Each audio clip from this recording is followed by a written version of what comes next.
are listening to Table for Two with Naomi Nachman on the Nachum Siegel Network. Our show is sponsored by Marzipan Bakery, where one taste is all it takes. I am so excited because this is our on-the-go show today. We are on location right here in Flatbush. Stay tuned for a two-part series. We're having a series. Part one will air this week. Part two will air next week. There is too much going on to put this all in one show, so we're spreading it out over 2 weeks. I'm really excited to be here and to be part of the first month, I would say, at the Culinary right here in Flatbush. For those of you who don't know me, I'm Naomi Nachman, and I'm about all the food all the time. I love food. I love shopping for it, cooking it, eating at restaurants, anything food related. I'm a kosher personal chef. My business is called the Aussie Gourmet. I'm a cookbook author. I run chop competitions. I do cooking demos. I do cooking demos all over the world. In fact, in about 10 days from now, I'm going to Thailand with Miriam Schreiber's Legacy Tours to do cooking tours in Vietnam, Singapore, Bangkok, and Thailand. I'm so excited. I've learned so much about Thai cuisine, and I can't wait to share it with everyone coming on the tour with us. For those of you who want to know more about anything we do at the Nachum Siegel Network, email me, naomi@nachumsiegel.com. Join my fan page on Facebook, Instagram, Twitter. Watch us on the YouTube on the Nachum Siegel Net. And if you made a great meal, or if you ate somewhere fabulous, let me know, because I want to hear about it too.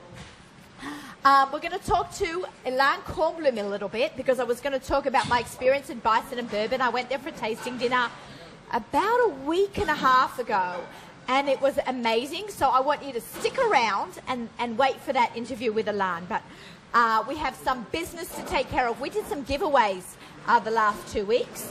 So we have the first cookbook for the cookbook, Victoria's Dweck's Skinny Cookbook by Art Scroll. Yay, Art Scroll, shout out to you. We can't do a drum roll here. So everyone, drum roll!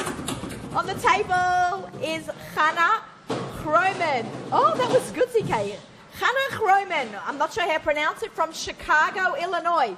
You have won Victoria's cookbook, so we're going to get that out to you. And for the second book, which was a calendar from the Chatra Club, from Jill Duché. It's actually fabulous. I'm loving mine, and I'm using it. The winner for that is ZK. Nechama Sachs from, I can't remember. I didn't write down her address, but congratulations to Nechama Sachs, and Jill's going to mail out the calendar to you. So we have, as we said, an absolutely exciting show. We've got lots of cooking adventures coming up this summer. So you can follow me and on my Instagram page or my Facebook page. I'm going to try to send some to Yoni. He's going to post some on the Nachum Siegel Net page, where Table for Two will be all over the world. So it's very exciting. I am so honored to be here and to be part of the brand new 1-month-old culinary school. So I'm right here in the studio. Well, we made the kitchen into a studio with a one and only super talented executive chef, owner, master teacher, you name it, he does it in food. And he's been on a guest many times on the show, at least twice, Chef Avram Wiseman. Hi, Naomi. How are you? Thanks for coming. We're doing it. You did it. We did it. We've talked about it. We talked about this for a while, Naomi, and it's great. It's good things are worth waiting for. Yeah, you know, when Chef Avram reached out to me when it first started. Yeah, it was before Passover. It was before Pesach, and he called me, and I was like, literally, my hands were like in matzo balls, and he called. I'm like, oh gosh, I'm going to have to take that. It's Chef Avram. I really want to hear what's going on. And I just really couldn't talk. I was so stressed with Pesach and the book. And now all that is behind us. We have a beautiful summer ahead. Yes. And now we've actually got you once everything is flowing. Thanks for coming to the Kosher Culinary Center. It's wonderful. It's a nice place, isn't it? Tell me the history. Okay. Because I think people really want to know what's going on. Well, how you got to be here. So, as you know, I have a history of hotel background and French restaurants, and ran the United Nations and a bunch of different endeavors in my past. I didn't know about the United Nations gig. That's cool. Well, that's quite interesting stories, but I don't kiss and tell, as we say. Okay. as you know, I was teaching there was another kosher school for about 7 years on Coney Island Avenue, and unfortunately, they went out of business. I know, very sad. Yeah, it's was always very hard sad. when something goes out. Well, I don't want to get into the nitty-gritty, but there were some issues with licensing, I believe. Okay, yeah, So, that's what I had heard. Yeah, I was one of the instructors, not one of the owners. But from the moment that school closed, we were kind of like on a mission from God, like they say in the Blues Brothers. Right. I like that reference. In the 7 years that we were involved in the other school, we helped about 700 or 800 people, training them professionally so that they could go find a trade. And we helped them find externships where they brushed up on their skills. And ultimately, we found them employment. So that's the big picture in our world, is to take people and train them so they can actually make a living. It's so needed because so many kids, like myself, are not school people. I don't want to sit. Okay, I went to college. I went to Touro College. I loved it, but not everyone. It was hard for me. Not everyone can sit on their tuchas and take notes and write. Some people want to work with their hands, have training with their hands. I know I learn only through doing. Well, you know, some people are more academic and cognitive, and they're very comfortable sitting for 4 years in an academy, YU. Love Yeshiva University, love Touro College, love Queen's College. There are fantastic universities in America. People come from all over the world to access our educational programs. But it's not for everyone. And some people who graduate high school have a tough time with 4 years sitting at a desk, lectures, tests. So for those who have that passion for food and really show promise, they're handy, they're creative, they have passion, love cooking, love baking. I saw today your students in action. Yeah, a lot of smiles, right, Naomi? Oh, my God. So ZK and I walked in here with Yoni. We all drove up at the same time, and we all walked in together, and we see lamb, and we're like, oh, these are busy students making lamb. And they were so involved. Everyone was getting to use their own creative expression. True. Not in the box. No, we highly encourage people to think outside the box.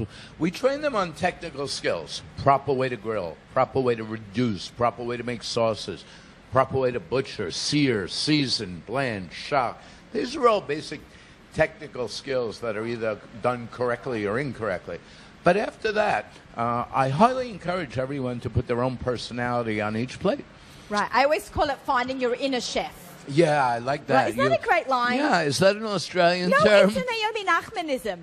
Oh, in is walking Elan Kornblum. I'm just saying. The man... What timing? Did Elan bring lunch? He bought us some lunch. How nice. Avram, you took care of me, so I take care of you. Excellent. And Elan Kornblum. Wow. Oh, that's so sweet. Oh, and it has my name on it. Oh, that's so cute. Hi, Elan. What a nice surprise. Welcome to the Kosher Culinary Center. We're going to sit, all three of us, in a little bit, and we just let's finish up now about the early beginnings. So you were basically they closed CKCA. They closed the doors. I missed you, Jesse. I really liked working there. I taught in the beginning before they started their professional series. I was doing recreational classes. It's got to be close to 10 years ago from now. It was a great program. It was an amazing program. I met so many great kids. I became really good friends with Deanie Klein from Deanie Delivers. Who works there. Deanie Delivers. Deanie Delivers. I believe she moved up to Rochester. I'm sorry, Westchester. Yeah, she's in West. She's rocking it. Big shout out to her. Yeah. And Mechi Kornfeld. I love who him. Is He's now amazing at rocking it at the Loft still. I'm not sure. He's at the Loft. And amazing the job. head chef left, I heard recently, and now Mechi is moved up in the ranks. There we go. Woo, congratulations. shout out to him. Good luck to Mechi Kornfeld. I'm very proud of the accomplishments of your students. Yeah, That's Mechi came to us, I guess, about 6 years ago, and we taught him which end of a knife to hold first. And then we taught him some butchering, and our entire program, Mechi loved it.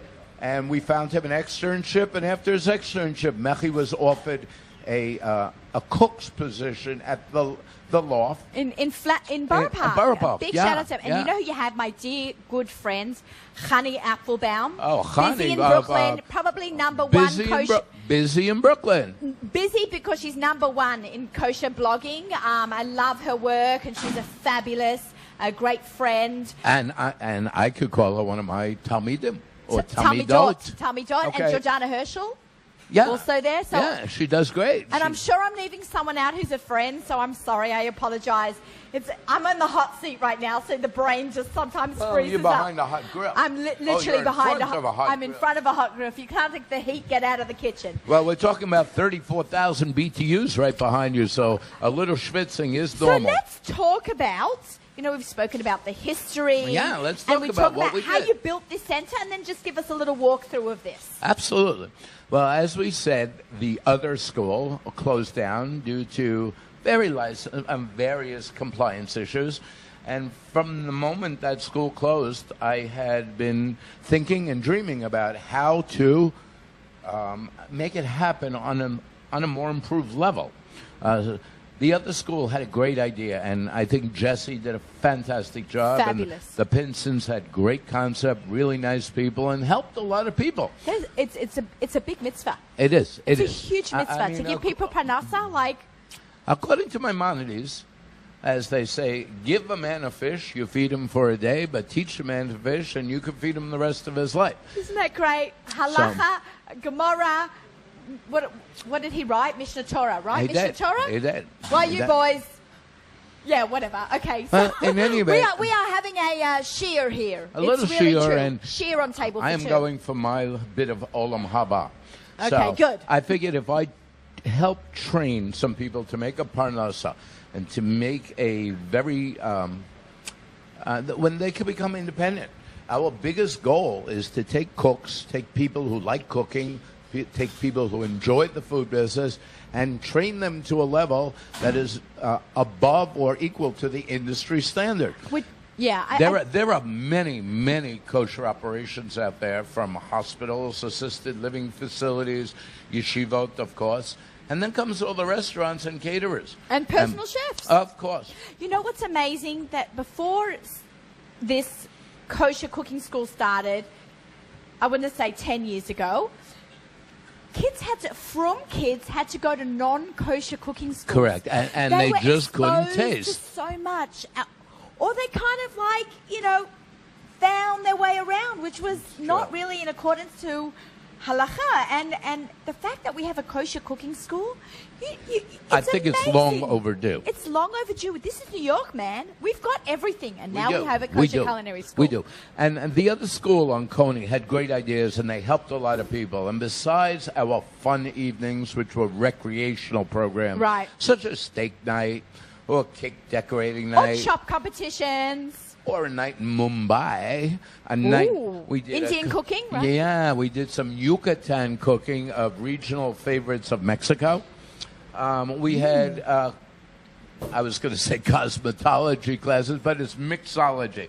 Mixology. Yeah, we work with different cocktails, wine tastings. I was supposed to come to a mixology class. I had booked in with Jess and me, my friend Malky Hirsch, who's Kiss the Kosher Cook on Instagram. Mm-hmm. And we were driving out. It was mamish like a few hours after it stopped. A massive snow. Oh, my goodness. And we were like halfway across the belt. I'm like, Malky, we're going to smash and die. So you went back to the so Five Towns. We turned around and we went home. Well, did you have your own private mixology class at home in the snowstorm? No, but I still need to do this mixology class. Maybe we'll do one now. Well, that's a good idea. We could fix you up. I can always drink. Okay, so the idea came about that this program, training of people to become cooks, to become chefs, private chefs, to become kosher caterers, to become food stylists. All of this proved there was a great need for it in the community. And what we did, our next step was to find and create a facility that was equally as impressive as the need.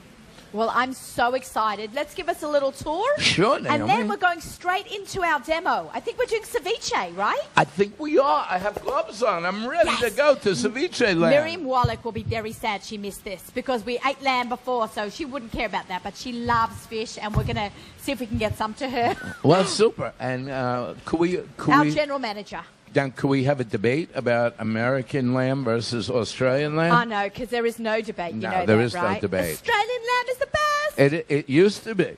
Really? It's gone down? I disagree with you. I think in a blind taste test, if both of us blindfold ourselves... But they have to be prepared the exact same way. Side by side. Let's do a How's throwdown. this for a Let's throwdown? do a throwdown. Aussie versus Yank lamb. And you can be the judge. Okay.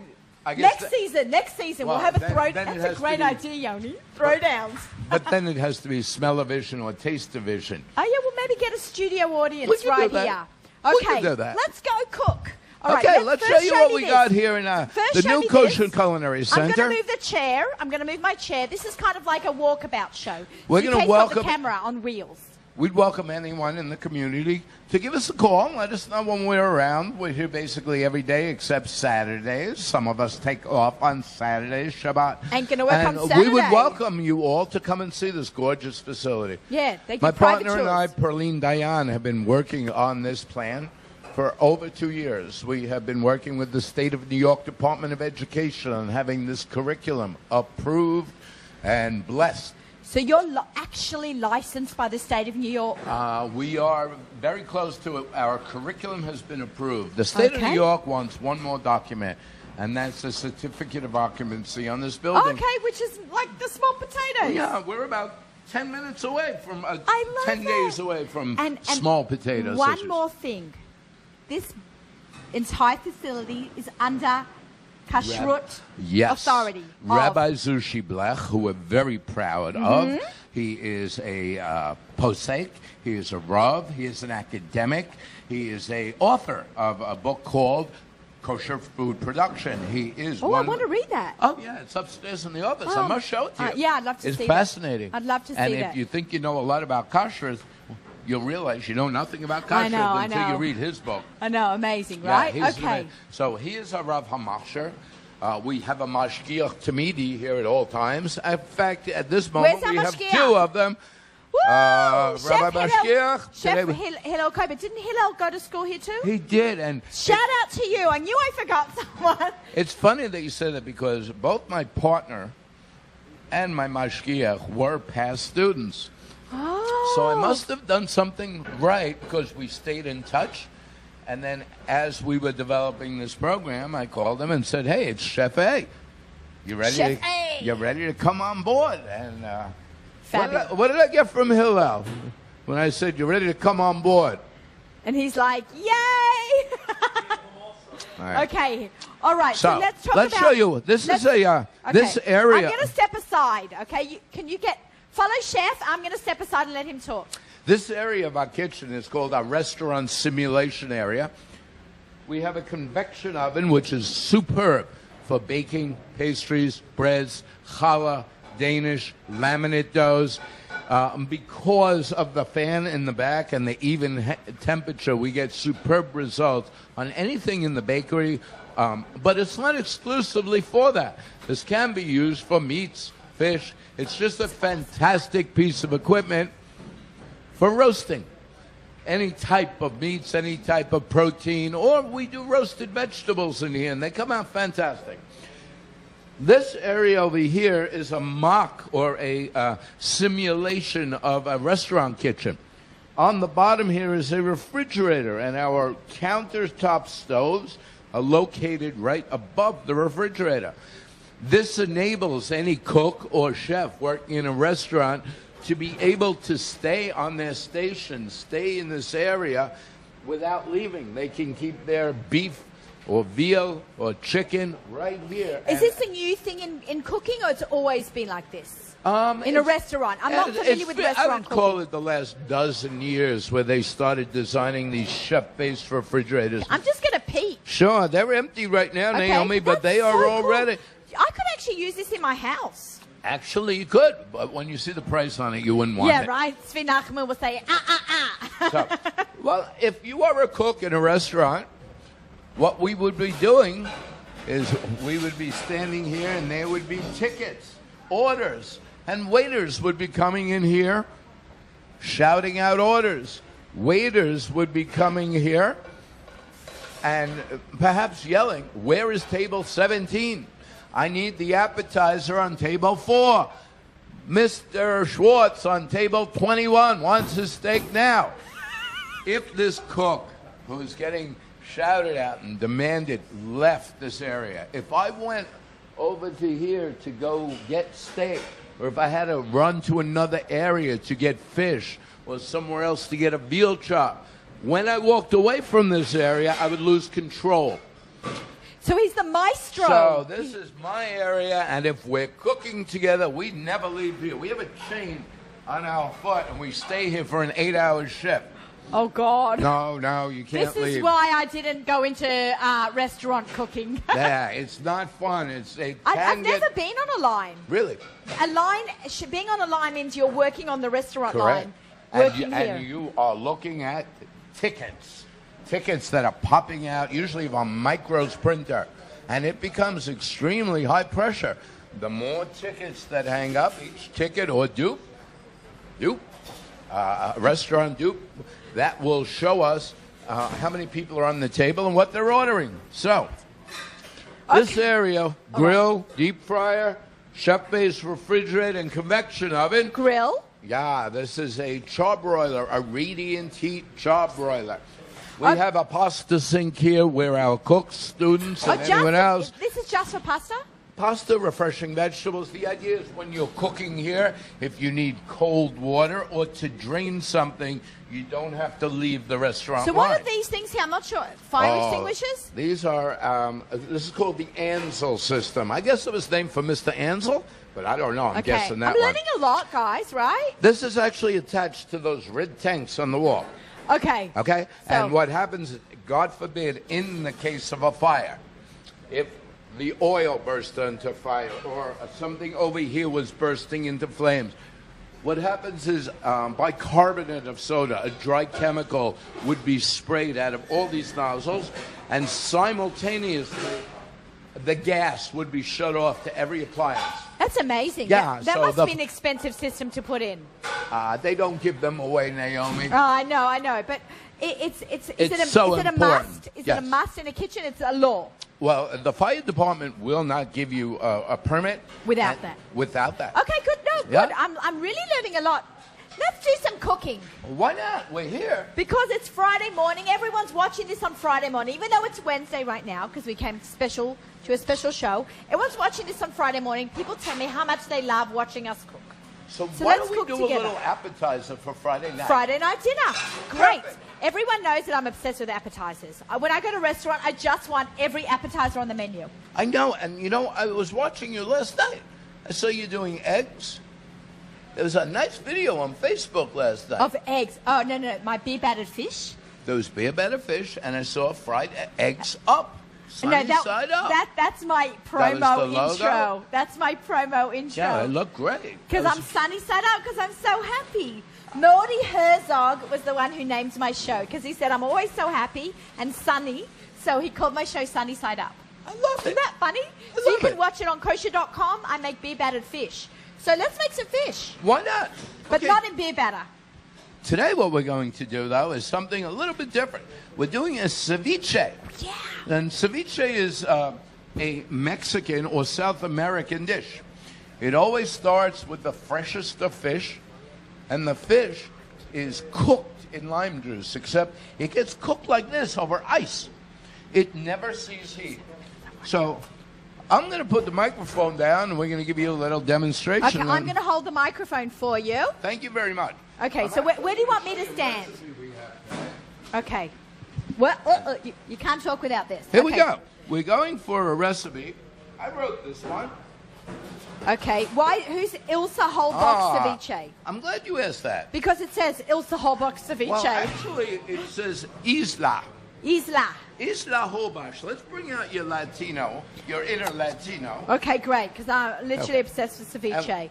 Isla Holbox is a very small island off the northern side of the Yucatan Peninsula in Mexico. Okay. There's almost nothing to do on the island except go fishing. And eat. And eat. And eat your fish that you catch. So? Well, on this island, several of the restaurants make numerous types of ceviche. They might have red snapper. Today we have a piece of fish called turbo. Okay. And what we're starting with is the freshest of fish. And to prepare a ceviche, we work with a clean knife. Border health law requires that all cooks work with gloves on if food will not be cooked with heat. If this was going to be boiled, fried, or grilled and would go above 165 degrees in internal temperature, gloves would not be required. So the first step when we're making a ceviche, you like that little knife, Naomi? I'm loving how sharp that knife is. Okay. I'm a little jealous. Can I just say, everyone, this is a public service announcement. Keep your knives sharp. Yeah. Get them sharpened. It doesn't matter if you spend $5 or $500 on your knife. They will get dull. They will get dull, so keep them sharp. Thank you. So, end of commercial. Well, PSA. we're going to find out that a sharp knife is much safer than a dull knife. Absolutely. Because a sharp knife goes where you put it, and a dull knife, you find that you have to apply pressure. When you apply pressure, you lose control. Okay. And we never want to lose control, Never. do we, Naomi? Never in the kitchen. Stay cool. So the first step of making any ceviche is to start with fresh fish, put on a pair of gloves, work on a very nice, clean work surface, and work with ice. You want to keep all your ingredients nice and cold. Where you see my fish is on ice, and I did this a little while ago. I took this raw fish, and this one's called turbo. You can work with any white flesh fish. And you notice I took our fish, put it in a small container, and I squeezed limes over it. This is lime juice, as we can see here. I'm such a good microphone holder, right? You're a very good mic person. See, I'm a You good must have lots of assistant. practice. I am a good assistant. So what we do is, to make a ceviche, cut our fish, put it in a clean container, clean bowl. It's a ramekin. And this one's a ramekin. We can work in a stainless steel bowl, glass, but we want something non-reactive. What's a non-reactive bowl? Well, Please explain. Aluminum would be a poor choice because acid affects it. Pewter would actually be dangerous because I thought. Okay, sure, good. pewter is made with lead, and Okay, if you put an acid in lead, it leaches the lead out into your food. Ugh. So we want glass is best. I'm Yeah. a big fan of glass. So you notice the difference. This is the fish I just cut up, and this is about an hour, just an hour in lime juice. But you notice it looks cooked. It has a different appearance. Cooked in acid, okay? Well, but it's not cooked with fire. It is just cooked on ice. And that's the method of making ceviche. We use orange juice, lemon juice. Traditionally, it's done with lime juice, but there are some cuisines like Chile that actually use sour oranges or grapefruit juice. Oh, I like the idea of grapefruit juice. I thought There's you would the like recipe, that one. guys, There's your recipe, and by Chef Abram Wiseman. from Isla Holbox, a small island in Mexico. So your first step with making ceviche is always to We've got about 2 minutes left of this segment. Select your freshest fish. Cover it with fresh lime juice and let it sit for about an hour. Some people leave it overnight. I think it's too long. Okay, good. Okay. Our next step is to take our other ingredients, and in this case, I'm sorry, Naomi. I'm just gonna Well, you can walk around. other ingredients He's just grabbing some of the other items needed. We're going to throw this together, and it's so quick and easy to make. You'll see that in 2 minutes, this whole recipe will be done. Okay, let's go. Watch his knife skills. It's Wait a not minute. normal. Go. I'm How making do you you show know? off. How do you Because know? I saw you Okay. peel a mushroom behind your back. Okay. Show off. So, I'm teaching. Look at this. I'm not Look at showing off. I'm teaching. He's not even looking. I'm teaching. Showing off. So when He's there's awesome. when there's teaching going on, it's not showing off. If I was doing Yanni's even impressed. He's like, wow. if I was doing it in a bar, that would be showing off. Okay, we want to see. We're going to So do. then Okay. we're making a small mince or a dice. And we're just going to go through this and cut our onions very tiny pieces. Okay. Could you use different onions? You can. I love purple onions. Well, I red like onions. purple onions in a ceviche too, but what happens is because of the lime juice, sometimes the onions bleed and then it becomes purple. So it's not so pretty. This is one of our ingredients. We have our fish, we have diced onions. We dice some tomatoes, and you could use plum tomatoes. We could use a yellow tomato. Tomato, great, or a mixture, yeah. We have serrano peppers, and you have a choice. Don't make it too spicy for me.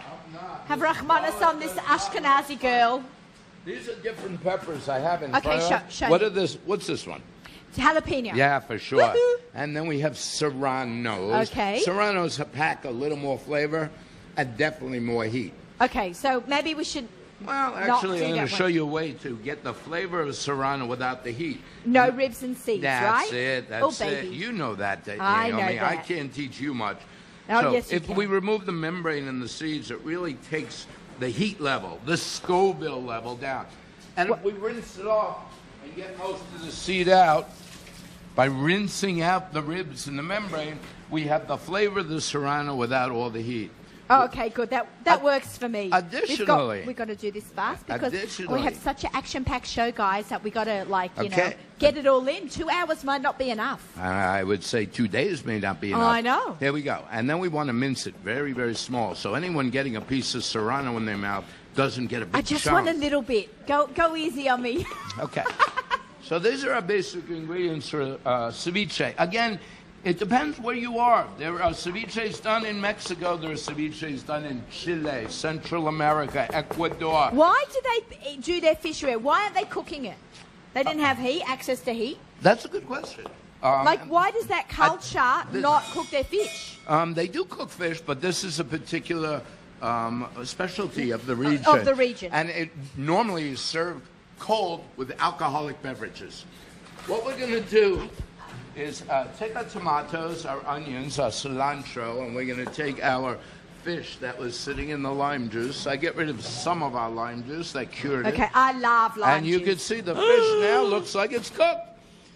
With gloves on, we're going to put this We don't have to marinate the tomatoes, like in the lime juice. We're going to season everything. We're going to put a touch of cumin in there. Oh, can I just tell you, I just got freshly ground cumin from Israel. Oh, your house must smell fantastic. My whole house is amazing. And what do you call cumin in Hebrew? You know, it's funny, I don't know. I do know a lot of spices name. Korokum is turmeric, but I know what cumin is. Let's go. Let's part of it. I have my amazing super friend. With a few drops of extra virgin olive oil. Ilan Kornblum's coming up next. Stick around. We've got an amazing show right here. What we're going to do is just season this with a little bit of salt and pepper, a virgin olive oil, and the last part of this, we're going to give it another fresh squeeze of lime juice, and then we're going to give it to Naomi Nachman to sample. All right. That's what I like to hear. Our last lime juice, a touch of salt. Where's our salt, guys? Salt. Here we go. Thank you, Chef. Chef Yitzhak, yes? Chef Yitzhak, thank you so much. He actually heard about the school from Table for Two. Why don't we introduce him? We will. We're going to do a segment with the students in a little bit. Is that ready for me to eat? But smells nice. Smells amazing. And we're going to give it to you for sampling. All right, I'm going to try it. I've already made all my brachas today on food since I walked in the Culinary Center. As soon as you walked in here, I saw you go right for a plate, and you probably said, not bad. Mm-hmm. This is amazing. I love... Thank you very much for tuning in. Naomi Nachman, Chef A.W., Kosher Culinary Center. He's having a good time with that microphone. We're going to check back in with Chef Avram. I need my chairs back. I'm going to ask my super cool restaurateur friend in real life, Ilan Kornblum, to come up. Join me right here at the Culinary Center. This is Table for Two with Naomi Nachman on the Nachum Siegel Network. Our show is sponsored by Marzipan Bakery. One taste is all it takes, and I love their rogalach. Soft, mushy in the middle, cooked perfectly. I love it. Make sure you grab a bag wherever you are, Gourmet Glatt or Seasons. Go to marzipan.com and check out all the different locations around the country where it's being sold. Okay, Ilan. Hello. Hi. Hello. Oh, Ilan, how are you? I'm excellent. Thank you for making it closer to my office. You know, I schlep around to the Lower East Side all the time, and I said, you know, I'm coming to Brooklyn. Let me talk to Ilan in his hood. In Brooklyn. We're in Brooklyn hood. now. That's and right. Let me tell you, ZK ZK also lives like around the corner or something near here. So it's really great to be in Brooklyn. I don't think I've ever done my show from Brooklyn. This is very cool. I So love it's- when you go out, you know, off premise and get a feel for The you know, local what goes cuisine. on. Yeah. And as you know, I'm a big supporter of having the chefs, being where the chefs are learning to be chefs and being involved in the cooking school.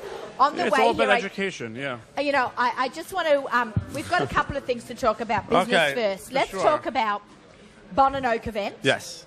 So talk about Bon Monday and Oak. night, June 26th, we're very excited. Bon and Oak and Great Kosher Restaurant Foodies is organizing an event. It's a Brooklyn's Beer, Bourbon, and Barbecue Festival. So it's very cool. We have about 17 restaurants that I was able to get.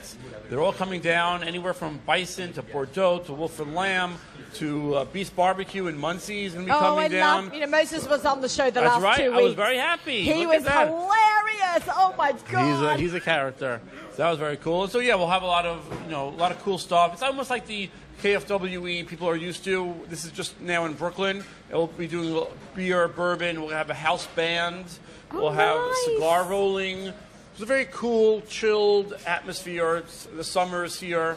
What's better than beer and bourbon during the summer? And it's a fun party, and we hope everyone comes down. I just got into drinking beer. Growing up in Australia, Actually, I had a great beer last week with Avram. He gave me a great beer here. Oh, get that beer out. Get that beer. Avram, where's that beer?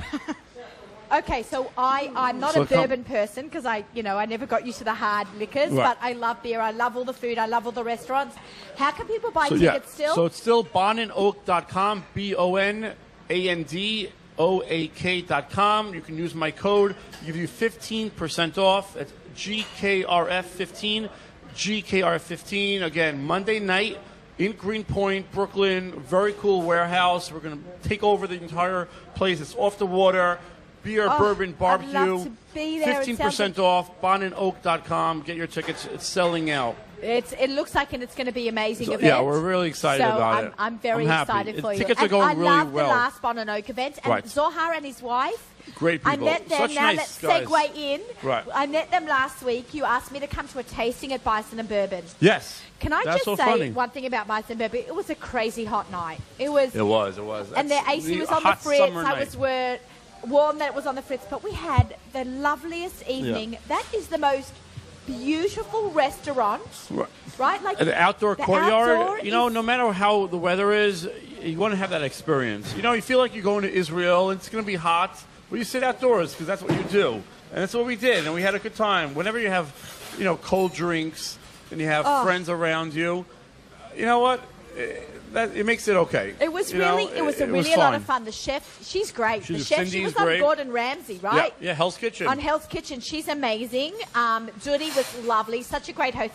He saw I got stuck in crazy traffic. I'm always complaining about the traffic on Instagram. Here I am driving somewhere in traffic.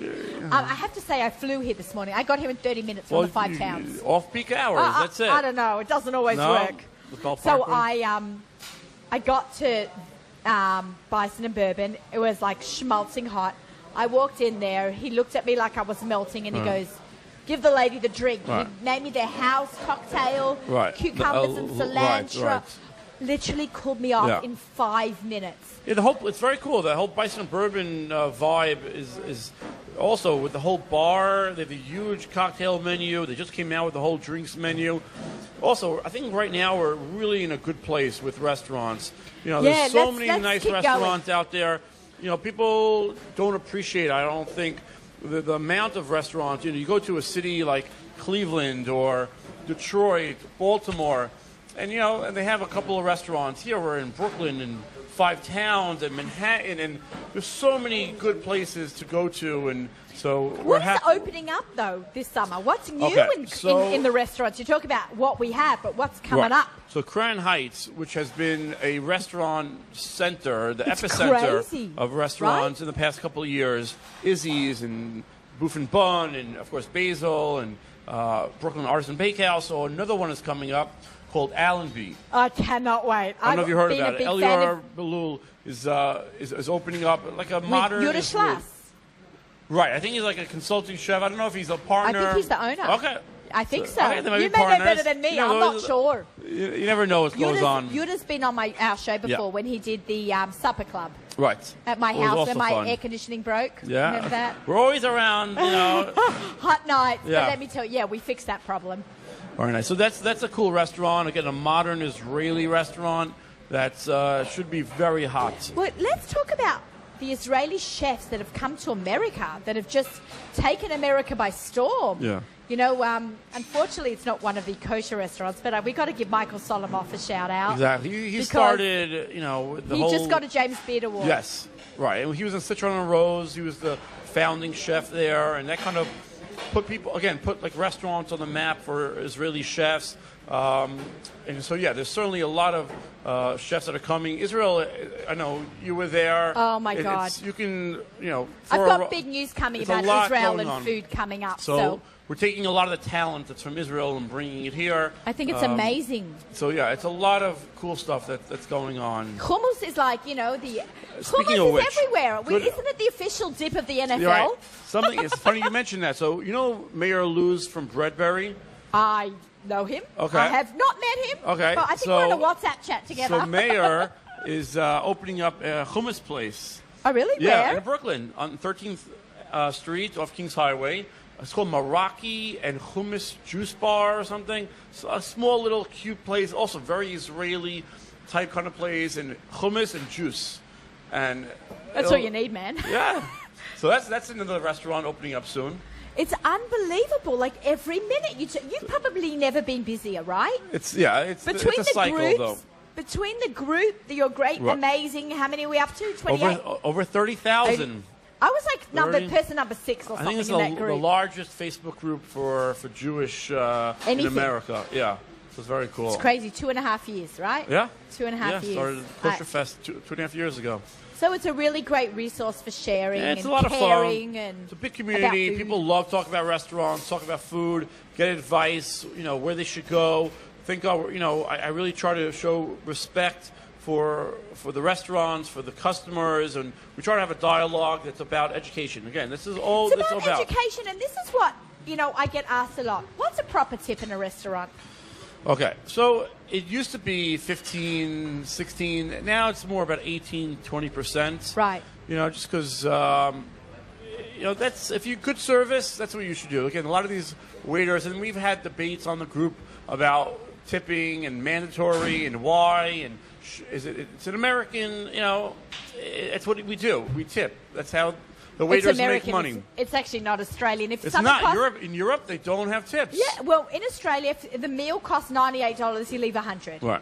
Like, it's weird to ask for the $2 change. Again, it's always a debate whether, should you tip the waiter or should the owner pay the waiter? Right. And if they do pay the waiter, that means that your prices are going to go up per item. So you're kind of going to get it both ways. It's a fine line. You can't always win. Right. But again, it's all about the incentive, to give the waiter an incentive to be a great waiter. So this way, you can tip what you want based on their service. And not always about the waiter. When you have a restaurant, waiter that brings their food like 45 minutes late, don't blame the waiter. It's not the waiter's fault. It's the kitchen. And again, it might be they're backed up. It might be they're overwhelmed. It might be that someone changed a side, which we talk about yesterday. I think we were talking about you let it change sides you get an entree and there are sides. Can you substitute? That backs up the kitchen. Imagine you get a table of 15 and they're substituting all their side dishes. It's a nightmare. So that's going to happen, and that's going to back up the kitchen, and that's going to bring out your food. You don't think about that when you say, just give me this. Right. Just, can you do this for me? You don't think about that. Again, we talked about it on the group that everyone has, and this is a great segue into being a chef, and even Avram was talking about, it's A, B, C. You know what you're doing, and if you change it up a little bit, everything gets thrown off, and things get backed up, and it's like an avalanche, and unfortunately, sometimes you get your food a little bit late, and you blame the waiter, and you leave a 10% tip, and the waiter's like, I didn't do anything wrong. Right. Funny story, I was with some Australian friends of ours. They stayed at our house. We're talking close to 20 years ago when Dougie's was on the Upper West Side. Sure, Okay? 72nd. So me and one of my American friends also knew some of these Australians, and they all stayed with us, and they treated me and my American friend, us all out for dinner. Let's go to Dougie's. Dougie's was in the early 90s, mid-90s, the hottest spot to go to. TV. Big shout out to Douglas Sokoloff. We're good buddies now, and I didn't know him at the time. It would have been good to know you at the time, Doug. Sure. And you would line up around the corner, down the block, and they would bring you wings while you waited. Really? Yeah, it was like really. Nice. So I want to say 1995, 1996, maybe 1997 in that area. Yeah. It was open for longer than that, but we had a great meal.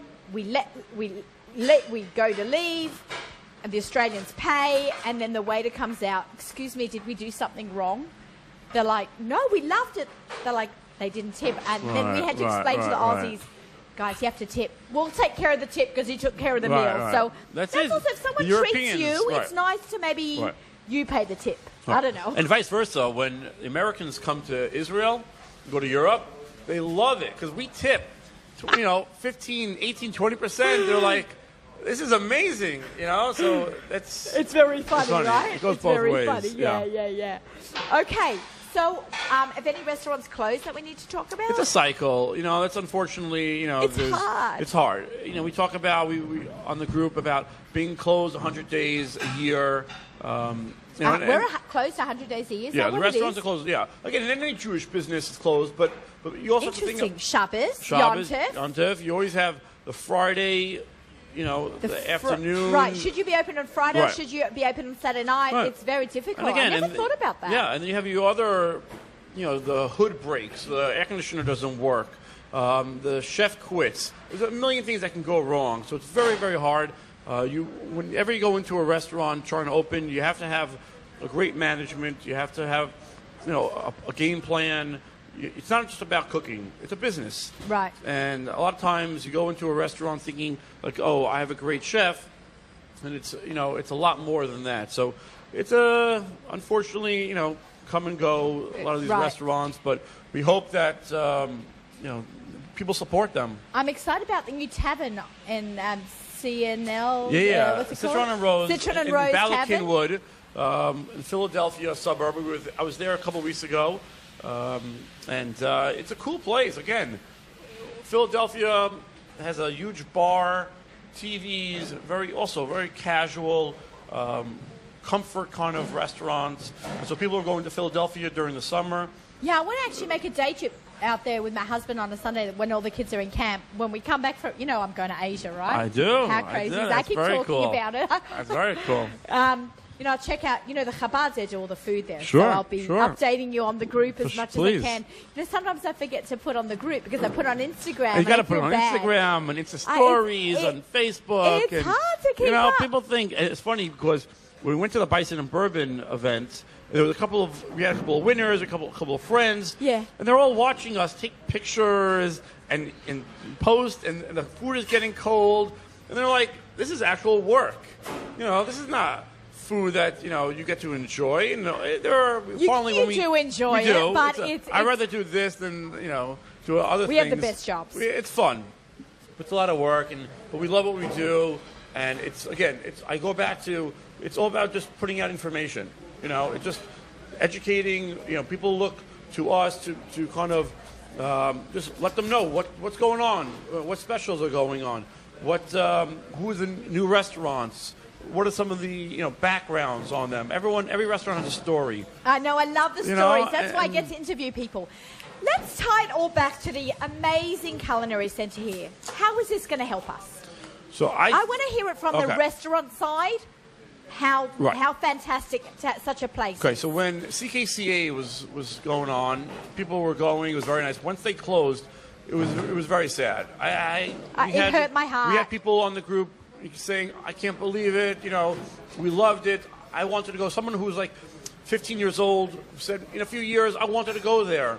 And so it was a big loss. There were some broken hearts. So the fact that Avram opened up this place, and again we posted about it, and it got hundreds of comments.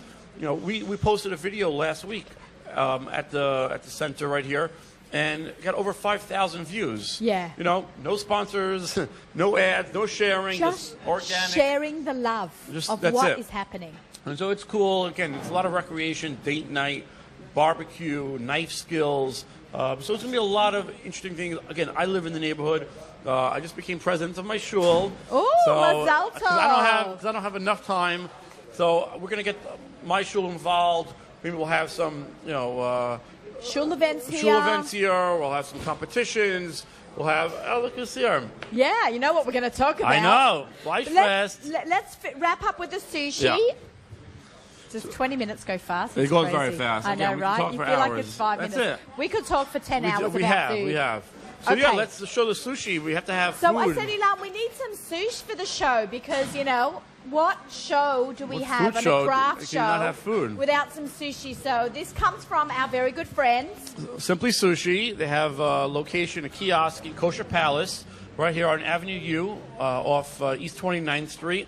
So pretty much the community supermarket that everybody goes to. So Simply Sushi, they've won awards at Kosher Fest. They have like 7-8 locations. Black Dragon is their award-winning sushi roll. So Simply Sushi, and by the way, upstate, they're about to open next week. Their upstate location. Yeah, it's crazy. My friends are all going upstate. Can I just say one thing about Simply Sushi? If we can get a big zoom on it, look how much fish there is in their inside. Turn it around, because right here, this roll right here. It's facing the. Look, a lot of it is just. This is how it looks like. That looks delicious. A lot of times, it's just all about like rice and a little bit of filling. They always pack. My kids say we only want it from Gourmet Glatt because they know it's Simply Sushi's in there. They've got in both 5 towns locations. Upstate, people go Brooklyn. crazy. It's just, again, we could talk about it. Sushi is like probably the biggest game changer, I think, in kosher restaurants in the last 10 years. 20. But again, it started around 20 years ago. But the last 10 years, weddings and everything, every party, platters for people, So we're going to invite everyone to take some and enjoy it. And thank you so much, Simply Sushi. A big shout out to you for sending this to us today. We're going to continue with our interviews. We're going to close out show 1. I can't believe an hour's nearly gone by. That's insane. And we're going to talk to all the way from, I don't know where, Brooklyn. We have Mayor Parry. Am I saying it right? Parry. Not P. Yeah, it's not Perry, it's Parry. Hi, Mayor Parry. Hi, how are you? Good. Look at this fish, right? Do you eat sushi? I love sushi. Okay, great. So we're going to have some. Are we eating now? You can take now, but it might be hard to talk. But what we're going to do is we're going to ask everyone to open up. Ilan, please. I know. We're always around sushi. Which one's this from? Where's this from? So Mayor, your business partner from this Fleish-Fest contacted me. Says and I was in touch with them last year because I love the idea of Fleish-Fest, even though I'm a girl and I can't go. You can sneak in, just take off your, put a hat on. Yeah, no, I'm friends with Ari White. He'll put me on the grill or something. Okay, don't worry. So I love the idea that this is a food fundraiser for tzedakah. Let's talk about it. How did this come together in the first place? Okay, so 2 alumni of Yeshiva, Usher Shapansky and Ephraim Tenenbaum, wanted to do something to give back to the yeshiva. What was the name of the yeshiva? It's Culinary, which is part of the umbrella organization of Priority One.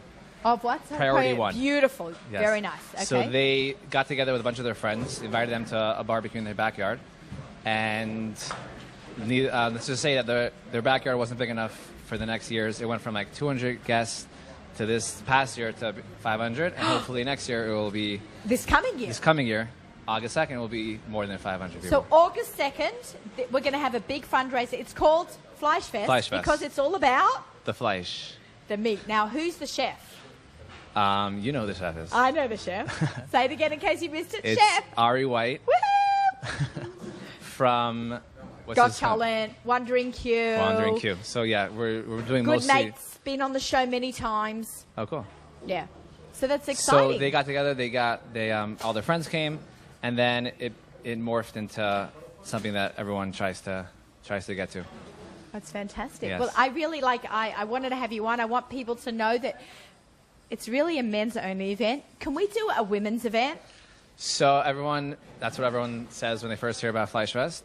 As long as maybe we could do Sushi Fest or something, something that the ladies there are are. plenty of girls that want to eat Fleish-Fest. You're like right. me. You're right. I was Fleish-Fest since I walked in this place at like 12. As long as you have your iced coffee in the morning, you're good. That's true. And there is soy That's milk, true. Right. All right, very nice. I think it's really a wonderful event. How do people get tickets? Because we have a special coupon code for our listeners. Right, we do have a special coupon code. It's 30 off, 30 OFF. It's pretty simple. And you go to Fleish-Fest.com. And a new thing we're having this year, actually, is we're having a cook-off. We're having cook-off. Okay, tell me more about that. I love hearing about cook-offs, like a throwdown. Yeah, exactly. Okay. Barbecue, I think it's the King of the Grill. That's what we're calling it. Okay, King of the Grill. Who's competing? So we just rolling it out this week. So Elon's going to be helping us put that together. Well, Elon is the best. Yes. He is the master marketer. He is. He's not allowed to cook, though, because he has too much he much doesn't skill. ever cook. He just gets fed. I don't know. Let's get real, I don't know okay? I think his wife just orders in because she's too much competition. I don't think she ever cooks either. Does your wife cook, Ilan? On Shabbos. On Shabbos. Okay. I hear. So we're doing a cook-off. Elon's going to be emceeing. He's going to hopefully get us some not celebrities, but like good chefs that he knows. The kosher celebrity The chefs. kosher celebrities. Okay. Right. I've got some names I can submit. There you go. I mean, we would have you, but it's only for male. Yeah. Male judges. I don't pretend to be a barbecue. I know my thing. I'm happy to eat up. I'm happy to be a judge, but I'm not really that interested in Why? Anything else? cooking. We've got plenty of friends that can cook barbecue. I hear.